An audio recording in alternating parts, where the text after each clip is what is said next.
Welcome to this episode of the Morning Tea Marketing Misses, where the purpose is to offer valuable tips to help small business owners and sole traders improve their online presence, communicate more effectively to reach a larger audience, really grow the business and make more sales. The hosts are Narelle Gaddy. Narelle is an accredited accessibility auditor.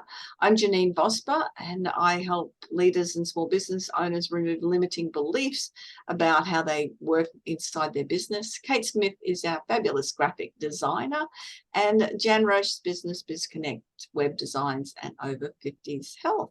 And we're talking about follow-up. Hey, ladies, this is a really good conversation. We did promise from the last conversation that I would follow on from Kate with some more ideas. Kate had a terrific idea, which if you want it, you have to go back and watch watch the conversation. Following up is one of those things, we talked about it in the last one, about a lot of people can be very reluctant to follow up. It's something they're not comfortable with. And as we mentioned last time, if you're not following up, you are leaving money sitting on the table, because you've often gone to a lot of trouble to get out your proposal, and I know in the businesses that we're in, that's just not a 5-minute thing to put a proposal together. And I know most people are in the same space. You really need to take time and concentrate on what you're saying to the client and putting that proposal out there to them. Then if you don't follow it up, you've just left that money on the table. Last time we did talk about removing the word just, and I want to talk about removing the word follow up also. Because often when you've been talking to somebody who wants something done, now we're all in the service industry. It applies also when you've got products. It means that they've sorted out and they haven't necessarily made a decision. I don't know about you. I do that regularly. I think, oh, I need this. And then something disturbs me and then I don't get around to it. I did something this morning. I bought some things this morning and I was going to buy them last week and I got distracted. I didn't have my credit card with me at the computer, which means I didn't buy it. So you think, forget about it. In this instance, I wanted these particular things, so I purchased it. And what we often have, a lot of people have set up on their online shops, is a reminder when you've got so far and you haven't paid for it, it'll come to you. And so you get that type of follow-up, which is important to do if you've got an online shop, that things can happen automatically. But in the service space, it's a little bit different. One of the things that I find when it's in the actual proposal that I put out to people is I spend a lot of time getting the exact language that that person has used to me to respond back to them. So everything they say to me, I take notes of it. And because if they're talking about public speaking training, but it might not be, they might quite possibly won't use even the words public speaking training. What they might say is, I've got meetings where I've got to stand up and I don't feel confident doing it. They might say, oh, I don't know how to build rapport with people. I might say, I don't know how to engage my audience. When I go back with my proposal for the outcomes, I always put the outcomes first and then I put the learnings next. But with the outcomes, I will say, an outcome is being able to stand up in front of an audience and to be able to engage an audience from stage, being able to stand up in front of a meeting feeling confident. Exactly what they've told me. So when they read those outcomes, they go, oh, that person heard me. That person is speaking my language. They really understand what I want. For me, if I get to that proposal stage with people, I have about a 95% conversion rate, because it's exactly what they've said. That part of the follow-up then is, if they haven't made a decision on it, then I go back to them and I'll say, hey, Kate, when we were talking, I remember how keen you were to have that confidence to be able to stand up in front of a meeting. I imagine that is still something that is really on your radar, is a terminology I'll often use.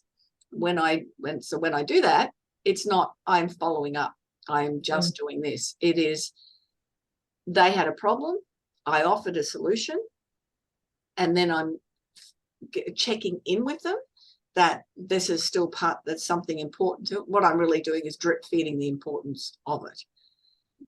That way they'll go, oh yeah, it's something I'm still got to get around to.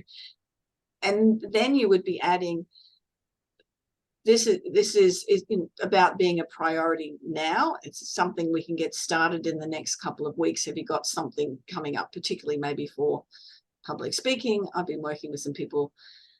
I do a lot of one-on-one coaching at the moment, and I'm working with people who've got a lot of events coming up and they want to be speaking and want to really hone those skills or just overcome the nerves or get the words right of what they're going to say. That's part of what the process for me as a follow-up process. There's a whole lot of steps. Kate mentioned a great one last time we had a conversation. Did I mention you've got to go back and listen to that one? That's one of my tips for following up. I think it's a really critical thing to do. There's statistics around following up, and most people will only follow up once. The average, well, they're going to say the average person was twice. So if you're in business, it tends to be maybe twice, and that's it. Whereas people need to really hear from you between 5 and 8 times to make a decision. It's a lot of times, and most people will take 2 to 3 months to make a decision, and 30% of people will take 12 months to make a decision. So I don't let them go. If they've come to you, it's just they haven't got either the timing's just not right. Something may have happened that's disrupted their life or disrupted what they're doing, or there's, in their business, it could have been something pop up that they've had to fund, and then 12 months down the track. I remember when I was GM of sales, it was the first aid supply company, we used to sell defibrillators. And I had a client for 12 months that I followed up. And every fortnight for 12 months, ring through, because it was a government department and they were taking so long to make a decision. They were figuring out what brand they were going with, who they were going with. We could supply all the brands. There was no way in the world they were going to forget me. It ended up being a $250,000 sale. It was really worth that time and effort to make that call once a fortnight. And again, it wasn't and I would say when I'd get off the call, I'll speak to you again in a fortnight and see whether, and the person was a middle person and they were wanting them to make a decision as well, but built a relationship with that person. So they went to bat for us as well. But it was just a really quick call, a touch base type of call. And it was certainly worth doing it once we got the business and got the sale. Don't just because someone hasn't got in touch with you, I think it's really important to be aware that doesn't mean they don't want to work with you. It just means that they've been distracted usually for something, and it's up to you to follow that through. Understanding personalities too. This is such an important fact. It's one of the topics I love to teach. I was working with a law firm the other day, and that was one of the parts that they were very different people in the business, but also recognizing the different clients that come in. And some people really will make a decision, snap, done. This is it. This is what I want, either yes or no. But there's others that won't. Or some people, I know I worked with one business and they were sending out major proposals. Actually, the law firm were changing what they were going to do also. I'm one of these people. Do not send me a whole lot of information. I guarantee you I will not read it. 100% I will not read it.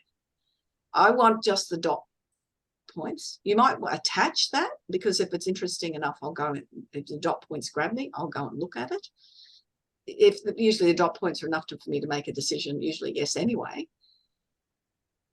It's figure out, but then if you've got people that are auditory digital, they want every bit of information that you can send them, figuring out how you best can relate to somebody. And other people want stories. Give me a story about it.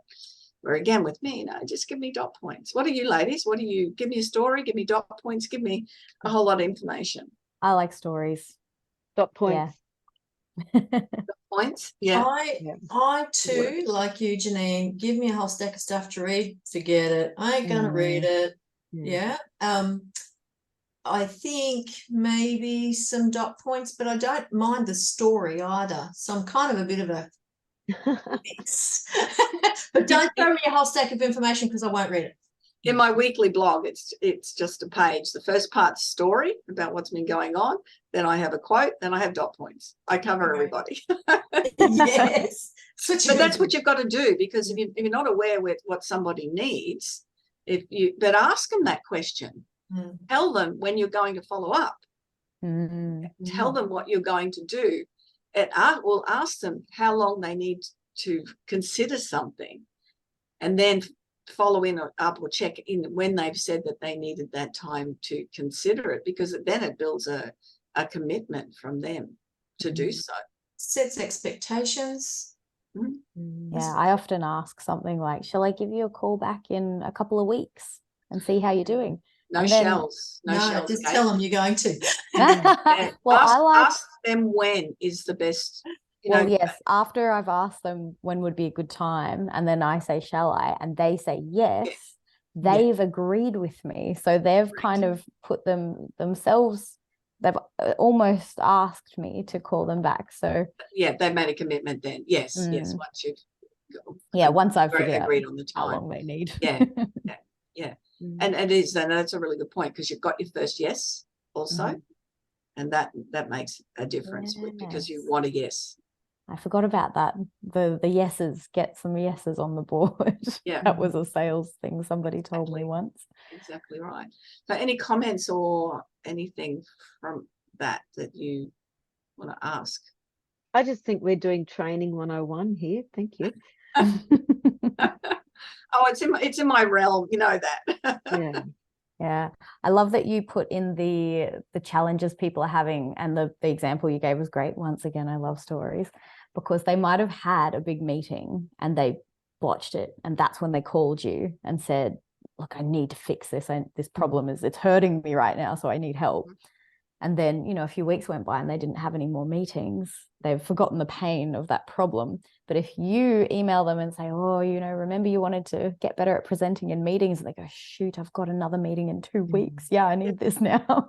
So you bring their attention back to that pain point and remind them that maybe, oh, yes, I do still need that sometime in the future that I just hadn't really thought about at this point. It's interesting, Kate. I've got somebody that's the opposite of that. So they've agreed to 10 coaching sessions, one-on-one coaching sessions in speaking, because they had working for a government department that had a major project, and they had to report up that English is not their first language, getting more budgetary dollars, all of that. Had 250 people working for them, contractors, but that wasn't as concerning as it was going up.